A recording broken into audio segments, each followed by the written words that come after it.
আসসালামু আলাইকুম। আবার নতুন ভিডিও নিয়ে হাজির হয়েছি। আজকে যে বিষয় নিয়ে আলোচনা করব ভয়েস, এই ভয়েসটা হচ্ছে ইমপারফেক্ট সেন্টেন্সের ভয়েস।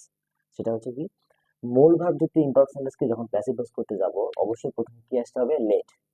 তারপর অবজেক্টটা সাবজেক্ট হবে। দেন হচ্ছে বিযোগে মূল ভার্বে বিক্রিয়া ফর্ম করতে হবে। আমি একটা এক্সাম্পল দিয়েছি, ডু দ্য ওয়ার্ক। দেখো এই বাকি কোনো সাবজেক্ট নাই। এটা হচ্ছে ইমপারফেক্ট সেন্টেন্স। যখন আগে অবজেক্ট প্যাসিভ ভয়েস করতে যাব, তখন আমরা প্রথমে লিখবো লেট।